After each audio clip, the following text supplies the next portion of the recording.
एक गंमत सांगू, आम्ही दरवर्षी आमच्या आमराईतून काढलेल्या आंब्याची पहिली आडी पिकली की त्यापासून काहीतरी गोडाधोडाचं बनवून देवासमोर नैवेद्य दाखवतो. दरवर्षी आमरस बनवते, पण यावर्षी म्हटलं काहीतरी वेगळं करू. आंब्यापासून पटकन पण तितकाच रुचकर असा पदार्थ काय बरं बनवता येईल असा विचार करत असतानाच शिरीषने मला अक्षय तृतीयेच्या निमित्ताने बॉस मिक्सर गिफ्ट दिला. रेसिपी अगदी सोपी आहे. एक अख्खा नारळ बॉस मिक्सरच्या सहाय्याने छान बारीक करून घेतला.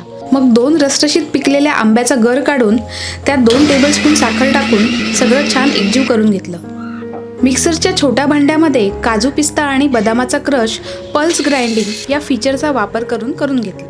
एका पॅनमध्ये थोडंसं तूप घेऊन त्यामध्ये बारीक केलेलं खोबरं गोल्डन ब्राऊन होईपर्यंत परतून घेतलं. त्यात तयार असलेली मँगो पल्प आणि 2 टेबलस्पून मिल्क पावडर घालून छान परतून घेतलं. तयार सारण थोडंसं थंड करून हाताला थोडं तूप लावून छान वळून घेतले. हे लाडू डेसिकेटेड कोकोनटमधून घोळवून त्यावर ड्रायफ्रूटचा चुरा लावून घेतला. झटपट होणारे मँगो लाडू तयार आहेत. 750 वॉटच्या मोटारमुळे बॉस मिक्सर कणकर अन्नपदार्थसुद्धा चुटकीसरशी बारीक करतो. तयार लाडवांचा नैवेद्य देवाला दाखवला. खरंच बॉस मिक्सरच्या वापराने खूप सोपे आणि कमी वेळात छान लाडू तयार झाले. Thank you boss.